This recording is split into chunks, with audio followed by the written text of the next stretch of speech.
नमस्कार, मी निरंजन. EG न्यूजमध्ये आपल्या सर्वांचं मनपूर्वक स्वागत. सर्वप्रथम नेहमीप्रमाणे सर्व दर्शकांना अतिशय नम्र विनंती की EG न्यूजचे व्हिडिओज जास्तीत जास्त लाईक करा, त्याची लिंक जास्तीत जास्त लोकांना शेअर करा आणि सबस्क्राईब करायला सांगा. आज जो विषय आहे म्हणजे गेल्या काही दिवसापूर्वी गेल्या आठवड्यात महाराष्ट्राचे विधान परिषदेतले विरोधी पक्षनेते विधानसभेतले विजय वडेट्टीवार यांनी हेमंत करकरे यांच्या खुनाबद्दल एक वक्तव्य केलं आणि त्यात त्यांनी असं म्हटलं की संघाशी संबंधित असलेल्या अधिकाऱ्यांनी माणसांनी करकरेंचा खून केला. आता त्यांनी हे जे वाक्य म्हणजे म्हटले ते म्हटल्याबरोबर संघाच्या संबंधी सहानुभूती बाळगणारे अधिकारी आणि संघाची लोक हे एकदम बावचळल्यासारखे झाले आणि काँग्रेस आणि पाकिस्तान आणि काँग्रेस आणि अतिरेकी वगैरे कशा पद्धतीने त्यांनी सगळी बडबड सुरू केली. मुळामध्ये विजय वडेट्टीवार यांनी उच्चारलेलं वाक्य हे या पुस्तकातलं आहे. करकरेंना कोणी व का मारले. हेमंत करकरे हे जे ATSचे प्रमुख होते, यांची 26/11 मुंबईला ताजवरती जो हल्ला झाला त्यावेळेला त्यांची त्याच दिवशी हत्या झाली आणि त्यांच्यासोबत विजय साळसकर, अशोक कामटे या 2 इतर पोलीस अधिकाऱ्यांची पण हत्या झाली.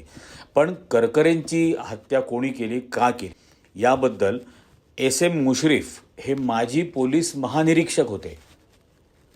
पोलीस महानिरीक्षक पदावरती जे राहिले, जे 2005 साली रिटायर झाले, त्यांनी हे लिहिलेलं पुस्तक आहे.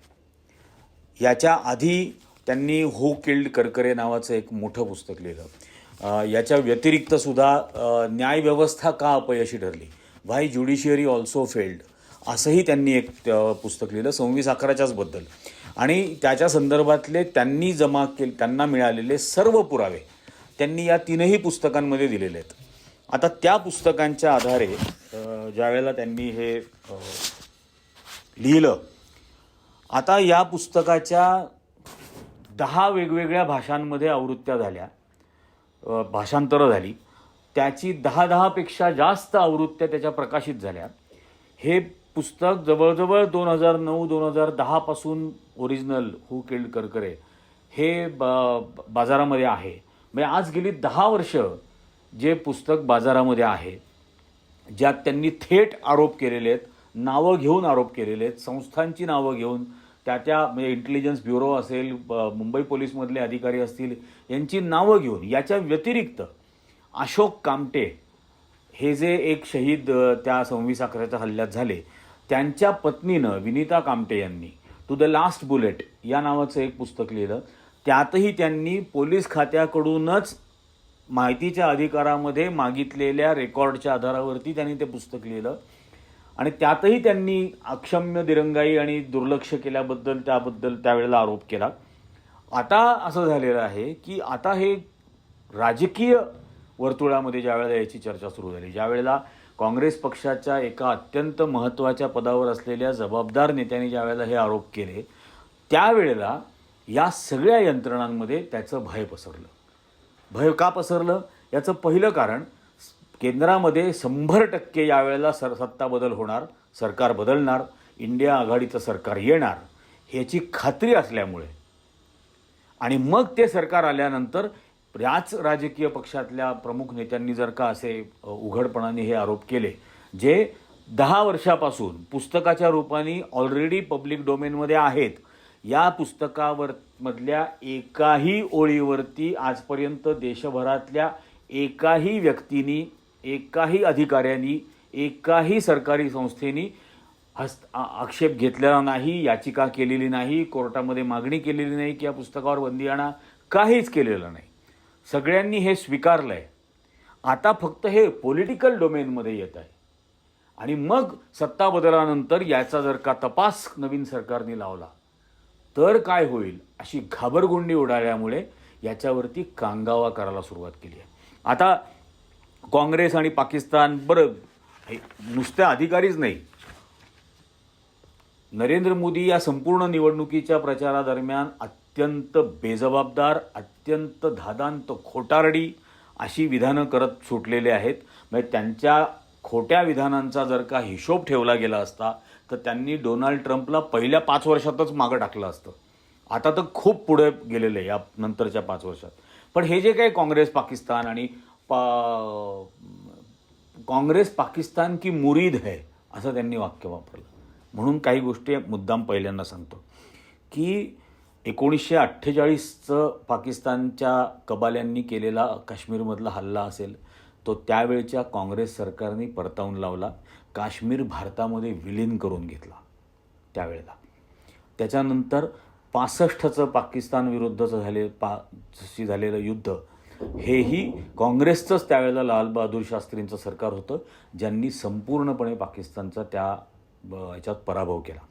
त्यानंतर 1971 साली इंदिरा गांधींनी पाकिस्तानवर सर्जिकल स्ट्राईक नाही केला, पाकिस्तानची सर्जरी केली आणि पाकिस्तानचे 2 तुकडे केले. बांगलादेश हा एक नवीन देश, लोकशाही व्यवस्था मानणारा हा जन्माला आणला आणि तो बांगलादेश आज पाकिस्तान आणि भारताच्याही पुढे गेलेला आहे दरडोई उत्पन्नात नरेंद्र मोदींच्या काळामध्ये. त्यामुळे पाकिस्तानचे मुरीद वगैरे वगैरे बोलण्याआधी या गोष्टी लक्षात घेतल्या पाहिजे. त्याच्यानंतर गेल्या 40 वर्षामध्ये किंवा 40 ने आपण असं म्हणू 35 वर्षामध्ये 1991ला नरसिंह रावांचं सरकार आलं आणि 1991 पासून आज 2024पर्यंत गेल्या 30 वर्षामध्ये किंवा 34 वर्षामध्ये काँग्रेस पक्षाचा एकही मंत्री, एकही पदाधिकारी किंवा काँग्रेस पक्षाचा पंतप्रधान हा एकदाही पाकिस्तानला गेला नाही. ना नरसिंहराव गेले, ना मनमोहन सिंग गेले, ना त्यावेळेचे संरक्षण मंत्री म्हणून शरद पवार गेले. कोणीही पाकिस्तानला गेलं नाही. नरेंद्र मोदी पाकिस्ताननी न बोलावता अफगाणिस्तानमधून परत येत असताना परस्पर विमान वळवून लाहोरला उतरले आणि नरेंद्र मोदी नवाज शरीफ यांच्या घरी जाऊन केक खाल्ला असं सांगतात. आपल्याला माहीत नाही, नवाज शरीफ यांनी कदाचित त्यांना बीफची बिर्याणी पण खाऊ घातली असेल, हे माहीत नाही. पण ते जे काही नवाज शरीफांकडे बिनबुलावे मेहमान म्हणून ते गेले ते त्यांनी तिथं जाऊन उपभोगलं. 2014च्या निवडणुका झाल्यानंतर लगेच यांचे एक खूप लाडके आहेत, त्यांचं नाव आहे वेद प्रताप मलिक. हे 2014ला जे संघाच्या अतिशय जवळचे आहेत, नरेंद्र मोदींच्या जवळचे आहेत, हे वेद प्रताप मलिक पाकिस्तानला गेले आणि तिथं हाफिज सईद, लष्कर ए तैयबाचा प्रमुख हाफिज सईद याच्याशी त्यांनी भेट घेतली आणि त्याच्याबरोबर दीर्घ चर्चा केली आणि बरंच काय काय त्या चर्चेत झालं. हाफिज सईद नरेंद्र मोदींबद्दल, नरेंद्र मोदींच्या कुटुंबाबद्दल वगैरे काय काय बोलले, किती कौतुकाने बोलले, हे सगळं त्यानंतर प्रसिद्ध झालं होतं. पण हे या सगळ्या लोकांनी लक्षात ठेवलं पाहिजे. त्याच्यानंतर आपल्याला आठवत असेल 31 डिसेंबर 1999 भारत 21व्या शतकात प्रवेश करत असतानाचा दिवस. IC-814 या विमानाचं अपहरण झालं होतं, हायजॅक झालेलं होतं. नेपाळहून काठमांडूहून निघालेलं विमान हे पहिल्यांदा अमृतसरला उतरवलं. अटल बिहारी वाजपेयी पंतप्रधान होते, जॉर्ज फर्नांडिस, जसवंत सिंग हे केंद्रीय मंत्री होते. अमृतसरला ते विमान रोखण्याचा प्रयत्न करण्याऐवजी ते अमृतसरहून जाऊ दिलं, ते लाहोरला गेलं, लाहोरहून नंतर कंदाहारला गेलं अफगाणिस्तानमध्ये.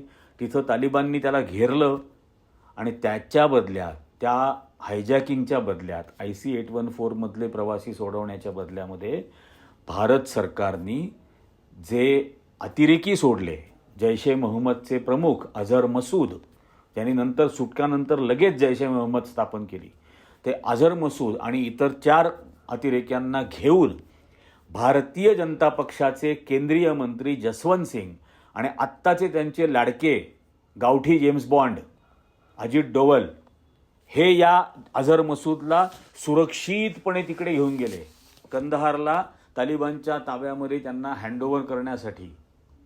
हे पाकिस्तानचे मुरीद किंवा अतिरेक्यांचे मुरीद कोण आहेत हे याच्यात समजून येतं. पठाणकोटवरती हल्ला झाला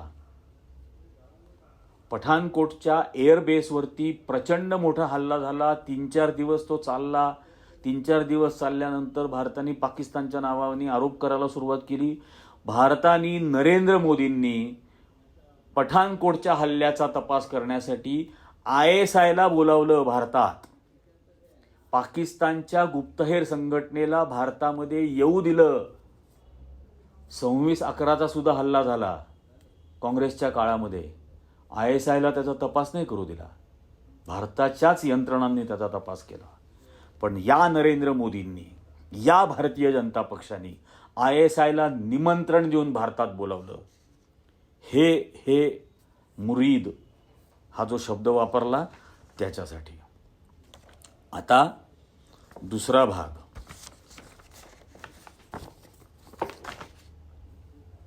याच संघटनेशी संबंधित RSSच्या संघटनेच्या अतिशय जवळचे एक अतिशय ज्येष्ठ नेते, ज्यांनी अनेक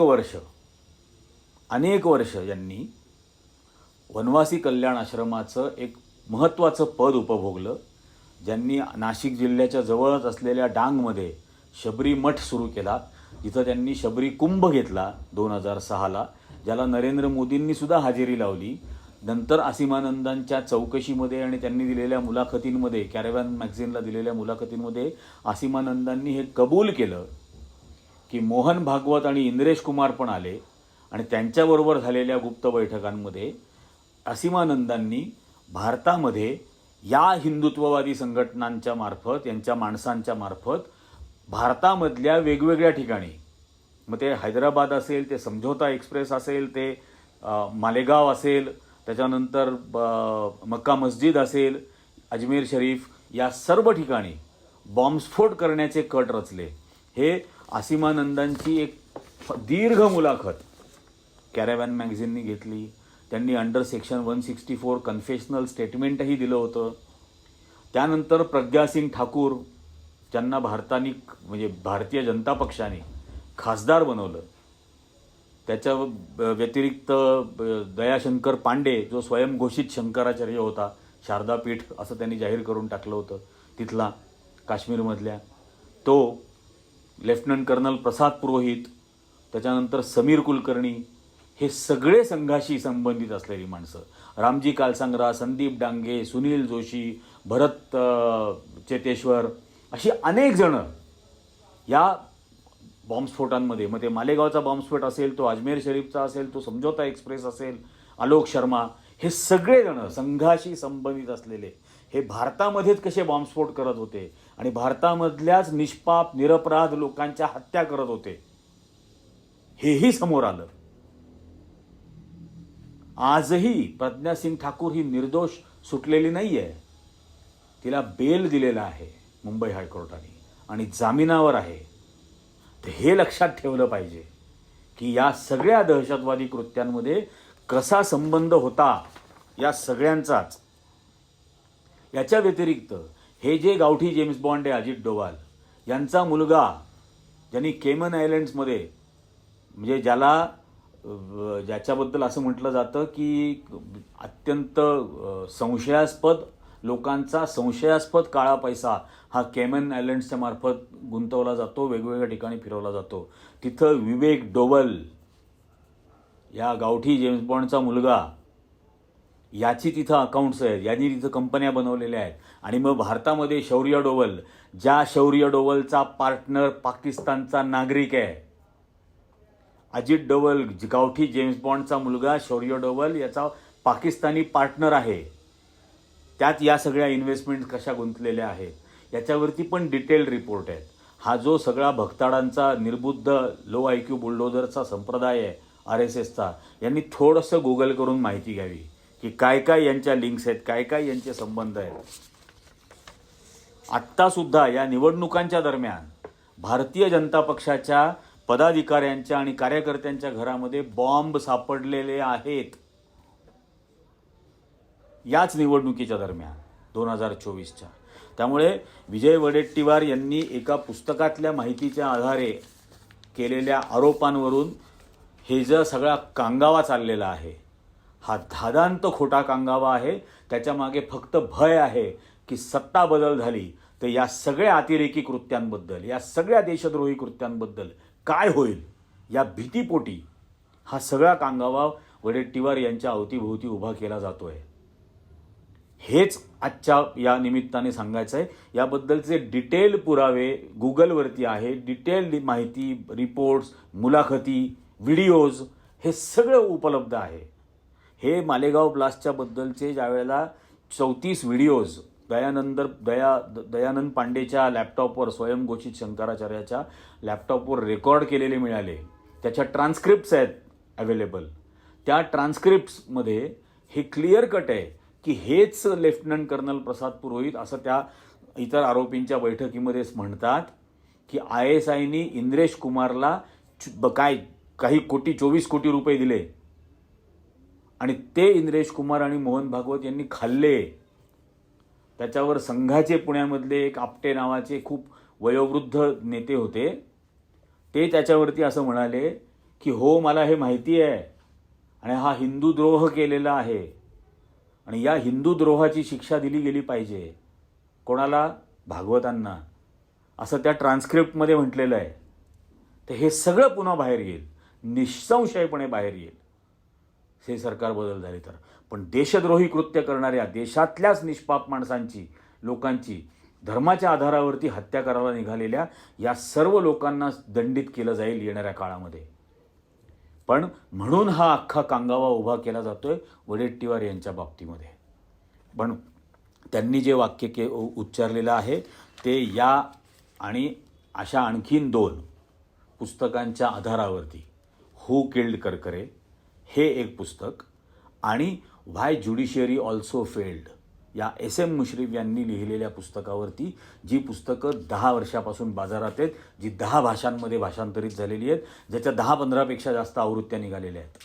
आणि या पुस्तकांना 10 वर्षामध्ये कोणीही चॅलेंज केलेलं नाही. त्यामुळे आज उगाच भोकाड पसरायचं कारण नाही. जे गुन्हे केलेले, ज्यांनी गुन्हे केलेले, ज्यांनी हे देशद्रोह आणि पापी कृत्य केले, त्या सर्वांना शिक्षा झाली पाहिजे, हे निश्चितपणे आज हे सांगायला हवं. आणि या देशद्रोह्यांना धडा शिकवण्यासाठीच 2024च्या निवडणुकांमध्ये संपूर्ण पराभव या लोकांचा आपल्याला करावाच लागेल.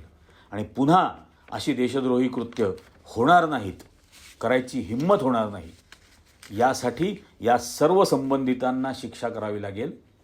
आणि याचे खूप पुरावे, म्हणजे या करकरेंच्या हत्येबद्दल तर क्लिअर कट सांगितलेलं आहे की सगळा गोळीबार जर आजूबाजूनी झाला होता आणि मग त्या सगळ्या गोळ्या छातीत, पोटात, तोंडावर, डोक्यात अशा लागायला पाहिजे होत्या, तर करकरेंच्या पायावरती, छातीमध्ये, डोक्यावर कुठेच गोळी नाही. त्यांच्या मानेच्या बाजूला, म्हणजे मानेची उजवी बाजू आणि उजवा खांदा याच्यामधून वरून खाली 5 गोळ्या गेल्या आहेत. त्या कशा गेल्या? जर अतिरेकी बाहेर रस्त्यावर लपून, झाडीच्या आड लपून गोळ्या मारत होते, तर इथून खाली गोळ्या कशा गेल्या? अशा अनेक हजारो अनुत्तरित प्रश्नांची उत्तरं द्यावी लागतील येणाऱ्या काळामध्ये. आणि त्या उत्तरांना उत्तर देण्यासाठी बाध्य करण्यासाठी म्हणूनच वडेट्टीवार हे बोलले आणि अत्यंत योग्य बोलले, हेच या निमित्ताने सांगायचं आहे. आजच्या या EG न्यूजच्या एपिसोडमध्ये आज इतकंच. पुन्हा एकदा सर्व दर्शकांना नम्र विनंती की EG न्यूजचे व्हिडिओज जास्तीत जास्त लाईक करा, त्याची लिंक जास्तीत जास्त लोकांना सबस्क्राईब करायला सांगा आणि तोच आमच्यासाठी तुमचा पाठिंबा असेल. आम्ही शेवटपर्यंत सत्य सांगत राहू आणि सैतानांना शर्मिंदाच करत राहू. धन्यवाद.